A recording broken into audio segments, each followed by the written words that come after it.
Hello everyone, welcome back to my YouTube channel. It's a pleasure to have you here. If you're new here, please subscribe, like, share my content if you feel it's very useful to you. Comment, like, and let other people see this video so that I can equally be beneficial to them. This is Refa Jesu, and on this channel I share my experience and things that have helped me settle easily in Canada. Talking about my Canada journey, just fun stuffs as well. Everything in between that I love to do or that has also been beneficial to me. I love to share them here. So if you're new here, you might want to stick around. Let's connect, let's network, let's be friends. Please subscribe, like, share with your friends, and follow. I really appreciate you coming here. Today I'm going to be talking about how to land your first job as a healthcare worker in Canada. I've talked about how I landed my job, I've shared my experience on how I got my job in Canada. I'm actually angry making this video because I just did a 28 minutes of this particular video and apparently my mic wasn't on. So my morale has gone down. I'm so hungry. But man has to do what man has to do, right? So I need to start. I'm starting this video again. It's really hard. Okay, so I just hope I'm able to see. It was so sweet. Yeah, I mean, what I was saying before was so sweet. 28 minutes. And something just told me, Lamote, are you sure your mic was on? And it wasn't. Okay, that was a digression. Let's get back to business. Thank you for caring for me, Sha.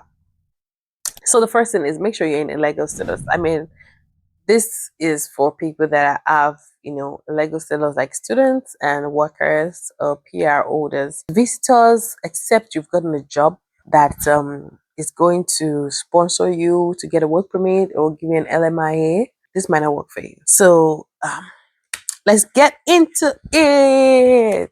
So the first things first. First is first. First aid, CPR, and AED. This is a training that is, it shouldn't even be just for healthcare people. This course should be for everybody. It's a basic life skill. Why I say so is because there are some things that happens, to your family member, to your friends, that you're just helpless. You don't know what to do. And this is why it's actually key for health workers to do this course, because there are different sectors in the health, in the health category. We have the personal support workers, we have the health support workers, we have the developmental service workers. The health, the HSW, like home support workers, they go from home to home. They do community care. Most of the times, they might not even have a nurse on ground. All they do is maybe a couple of hours to attend to resident needs, not being with the resident, the entire period. And for example, if anything happens, they need to be able to do something to salvage the situation before they can call for help, before they can call their supervisor or reach out to 911, within that 8 minutes or 5 minutes before the arrival of help. They're able to do something to place the person in a better position, or to be able to reduce or mitigate the effect of maybe the shock or the choking or the sleep, the sliding to fall, whatever incident might have happened to this person. So I see first aid as non-negotiable. It's something everybody should have. It's a basic life skill everybody should have, because you have kids, you have siblings, you have apartments, you have people that you share your apartment together, you have church members, like anything can happen in your church, and you just have to know what to do. So first aid, like they're non-negotiable. They're things that you have to have when you want to apply for a healthcare job in Canada. Secondly, two-step TB. So this two-step TB is is a tuberculosis test, and you have to do the first step, and after which they do a follow-up, and then you do the second one. Now, the second one or the first one would to decide if you're going to have a chest X-ray done or you don't have to get a chest X-ray done. So, depending on what particularity you or what your case is, your health administrator is going to advise you. The nurse or whoever is attending to you is going to advise you on the best way to go around this. So, that's like the second, in the list of breakdowns, these are constant. These are constant. First aid, CPR, AED, your two-step TB, COVID-19, these are constant. When all the applications I've done, they just send me a mail, hi, can you provide the following document, blah blah blah blah blah blah. And the first day CPR, AD, two-step TB, COVID-19 tests, they're constant. They're constant in, everyone, every one of them. They're constant, every one of them. Now, moving on to COVID-19 test. The COVID-19 test, the list you must have had is 2 doses of COVID-19. Now, this can be done from your home country. You can decide to take them here, and you still get the same, health card that shows that you've taken it. Some companies will require you to probably get a booster, but some might not. So just submitting the COVID-19 test is just, the basic requirement that some just need for your filing as an employee with them. So I've talked about three now. First step CPR and AD. 2B test, your 2B test, your two-step TB, you're going to get a certificate for that as well. And that is also going to inform if you're eventually going to have to do an x-ray. So next I'm going to talk about is medicals that involve your blood tests. So through the blood test, you're able to know what vaccines you have that are out of date or the ones that you have to top up. I did one and they had to tell me that, okay, they mentioned different ones that they were out of date or they needed boosters. So I think I took hepatitis eventually. I took chickenpox, and I had other series of other vaccines I took after then. Now, why is this very crucial? You're going to be working with a lot of people that you don't know the core. You don't know the key health issues that might be having, especially when you're working with large number of people on a day to day. You're working with different residents, like if you're working in long-term care, there are lots of people, and fine, you have to know their care plan, but you might not know the nitty-gritty of what is particular to this person. This person might have HIV, AIDS, or have hepatitis, some diseases that could be easily contagious. So you need to have all these vaccines. Like when they're telling you to take vaccines, it's not as if they just want to inject you. Like if you're working in the health sector, I'll beg you to please take this vaccine. It's very, very important. Like prevention is actually better than cure. It's very, very, very, very crucial. So medicals is important. Some require you to do the whole X-ray thing. Some require you to just do the blood test, and yeah, that's it. Now, the next one I'll talk about is GPA. Gentle persuasive approach in dementia care. I really love this course when I did it. It was so detailed. It's it's so encompass a lot of things, and your responses to conflicts, your responses to issues in cases where you're hamstrung by residents in a ways you can easily just slide them off, and you don't have to hurt them in return. It's so rich, and you can actually do it at any of the school boards that offer healthcare training or these private colleges, and it's very, very affordable. Very affordable, and it's so detailed that it has a workbook, and you get a certificate. An online certificate that is recognized. Guess what? I know a couple of people that actually got a job with having GPA with all other things I've talked about. Now, the next one, vulnerable sector check. So if you're in Canada and you have to be in health sector, I don't know if it applies to other sectors, but I think it does, because maybe if you have to be a security, you have to also do it as well. You need to do your vulnerable sector check, criminal record, and all that. But for working in healthcare, what you need to do is the vulnerable sector check, and the vulnerable sector check, you have to just do it with your maybe city police.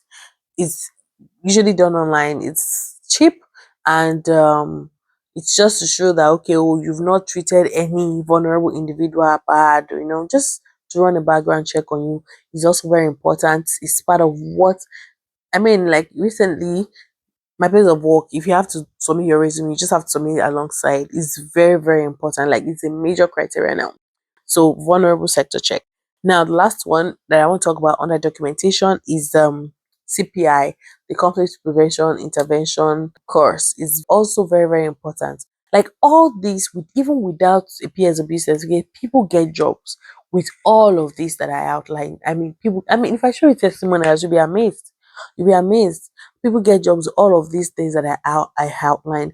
And you see, sometimes it's not as hard, but bad news flies faster.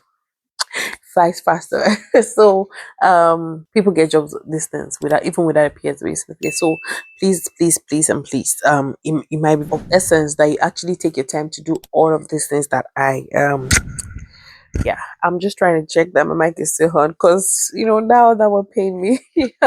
Okay, so yeah, sorry for that digression. So CPI. So that aside now, these are the documents to get ready. Now the next one for you to do is your resume.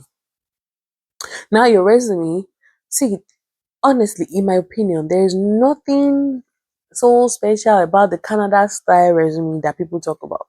I mean, I just feel some people just use to get people's money because I have done resume for myself, for my spouse, and my spouse has sent to people and they're like, oh yeah, this is good, this is good. Maybe maybe one person just said, okay, move your education up, and that was it. That was it. There was nothing extra. So your resume, of course, you have your name, your contact details, and different sections.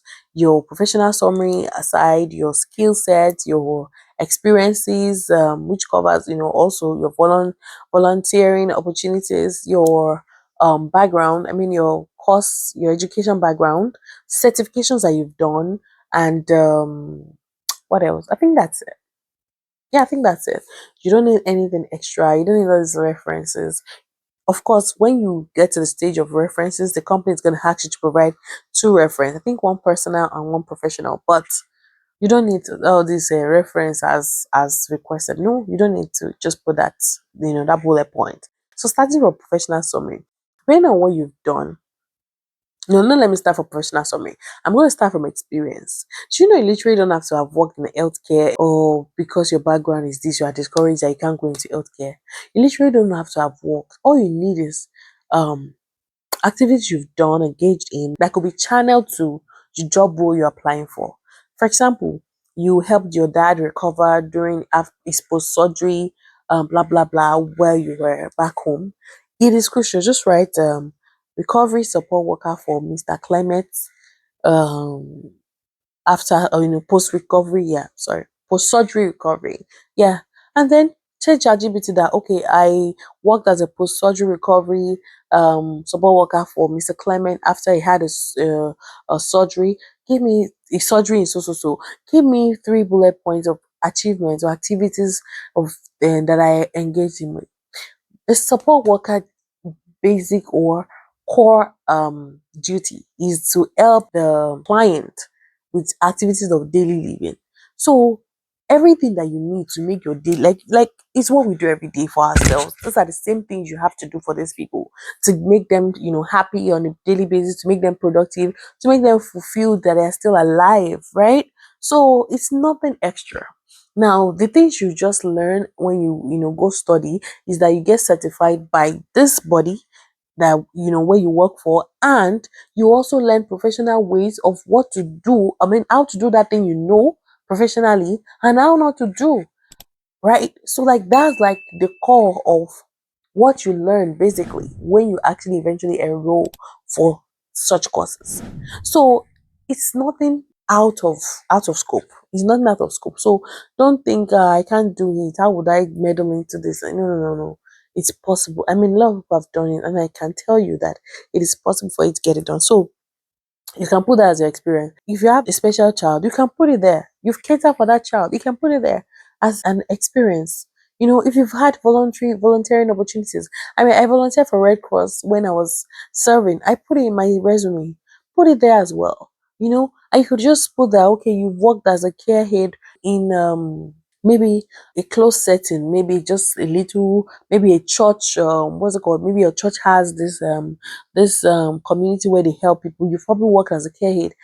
You put it there and just ask ChatGPT to give you core roles or achievements that you achieved in that area. All these things are actually very relevant. Now, putting that you've worked as a banker for 15 years, for 10 years is not related to health. Oh. You most likely will not get any traction. I mean, so just dish all those things. Leave it for after you decide on what you want to do. I'm always clamoring for health sector because it has actually helped me. It has saved me a lot of cost. It has helped me to move faster. Being in Canada, it has positioned me for some things that I might not have had the opportunity to get or to be in. And it's also helped me to start gradually getting financially stable, because most health jobs don't even pay median wage, they pay above. They pay above. So I'm always clamoring. And you don't necessarily have to work as a support worker.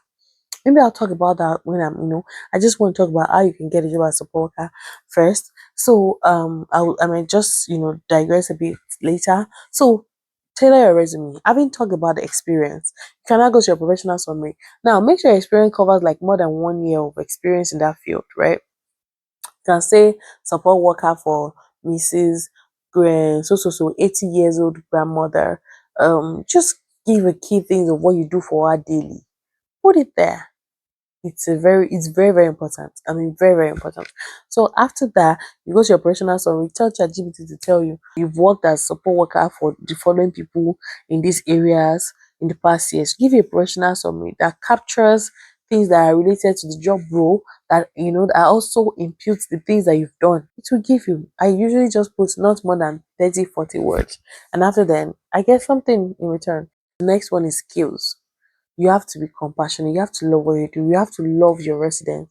You have to love your clients. You have to be in their shoes. You have to be empathetic. Like those are crucial skills. You can equally ask ChatGPT to give you skills if you don't know. But I just mentioned some. You can put it on your skill set. I mean, there are several resume builders online, free resume builders online that will help you articulate these things into one page. Don't let your bullet points for your achievement be more than 2 or 3, not 10. Nobody needs all that details. Nobody needs all that detail. Just 2, 3 for each of your experiences. And then you move to education. You can put BSc science management. You don't have to put BSc financial advisor. I mean, those are not relevant to you, to what you're looking for. So a lot of people question, like I found that it's one of the major things that people use to destabilize people when they go for interview. Like, oh, you say you're a banker and you're looking for a health job. How did that come in? I mean, if you're not prepared, you probably will get flattered, like just fall off.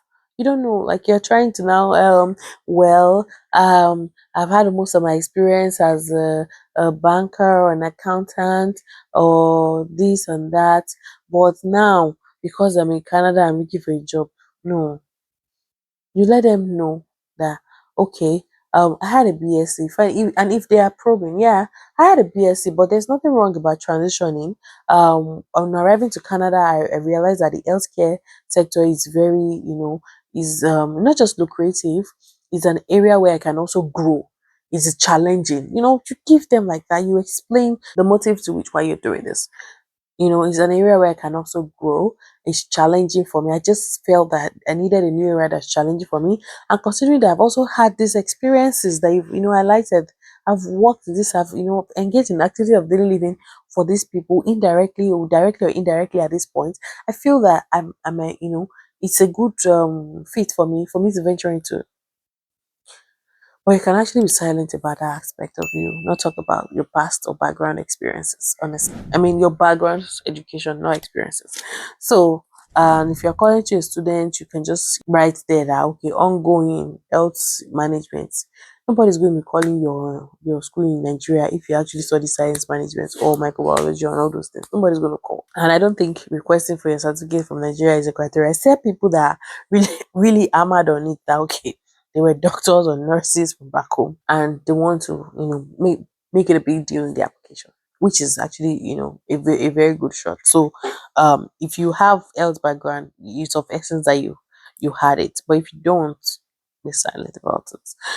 Because even the ATS tracking would even filter you out because there are some keywords that they don't want, and yeah, keywords that they're looking for. So having tailored your resume rightly, talked about your professional summary, your experience, your education, then you go to your certification, impute your first aid, CPR AD, your COVID, your GPA, all the certifications you've done, your CPI, even if you don't have a PSW yet, just impute all the ones you have. So then your skills is necessary for you to put it there. So what else? What else? What else? Yeah, that is that for your resume. Now the next one I'll talk about after your resume is going online. You have to just be radical about these things. I go on Indeed or I just go long term care in surrounding neighborhoods. Like because cities might be actually flooded, Like I live in London, Ontario, and there are a couple of long-term care, but I work outside London. I realized that all these long-term cares outside London, they pay more and they're willing to get people because a lot of people don't want to drive that far. And guess what? How many drive? 25 minutes drive, 30 minutes drive. So they employ more. So look beyond your city. There was a day I was gonna get something. I mentioned I'm a Facebook person. I buy a lot of things on marketplace. And the person said 3 minutes down to area. Ava, Ontario. I'm like, Ava, Ontario. Is it Ava or Ava? I'm like, which one is that again? It's another small community. And guess what? They will have retirement home. They will have long-term care. They will need people to work there. So focus on those places. Leave the big cities.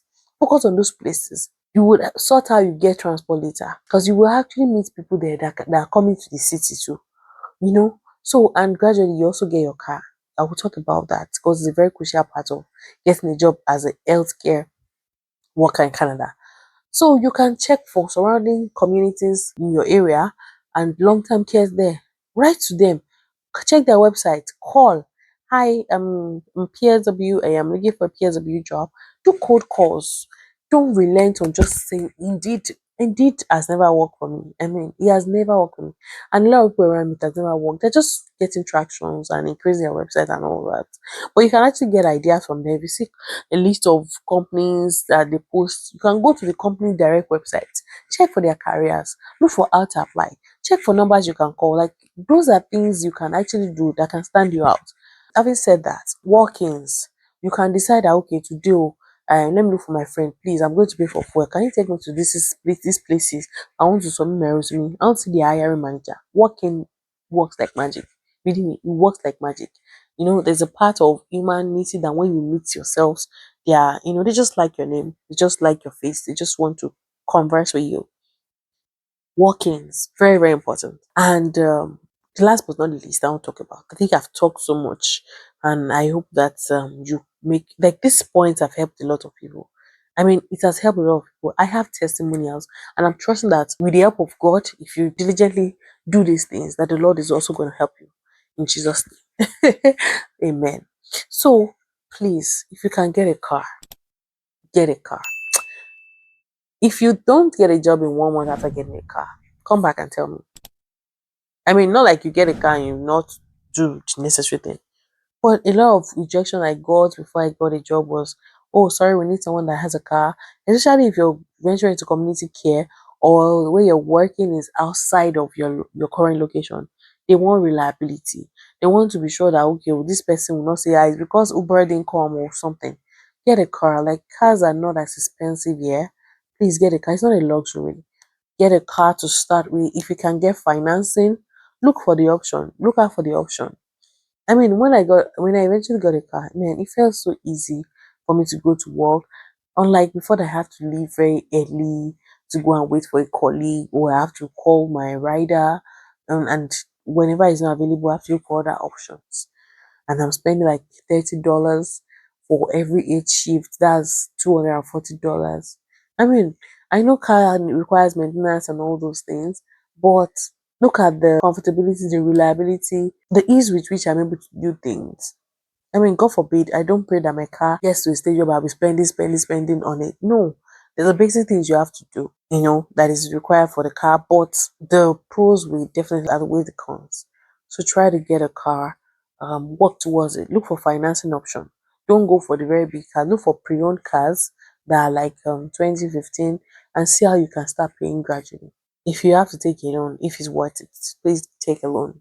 Students can take a loan. So I hope with this viewpoint of mine, I have been able to convince you that it is possible for you to get a healthcare job in Canada in less than a month. I'm telling you, less than a month. Or give yourself time, 1 to 2 months. And I don't know if I mentioned about PSW course. Look for all these private colleges. I don't know if I mentioned it, but in case I did not, let me reiterate. Look for these private colleges. On board with them. They don't expect you to pay at once. Once you pay your acceptance fee, your tuition fee, and the deposit, you can start courses with them. It's within 5 months you're done. You do your practicals. It's hybrid. You do your online classes, then you go for your practicals. After which you do your placement. When you on board, you get enrollment letter. I can show you for a fact a lot of people that got jobs just because they were enrolled. Don't go for all these public colleges. Go for these private colleges or school boards that do not necessarily require a study permit. They just want to do it for your career development or for you to get a job. They are available online. I explored one and it worked for me. And there are several of them. If you want to know which one, you can send me a DM on Instagram at orafechail. You can also send me a DM here too. I'll be willing to help. On board and start something. The healthcare sector is going to help you settle in Canada easy, help you to get a PR easy, help you to start earning faster and attain some level of financial stability until you are able to decide on what you want to do. I hope with this pinpoint of mine, I'm able to convince you, or not convince you, that you can and you will. Okay, so thanks for coming. If you like my glasses, please comment below. Please subscribe, share with your friends, comment, like, so that people can also see this video and have a good time. Yours truly always, Oriel Francesca. Bye.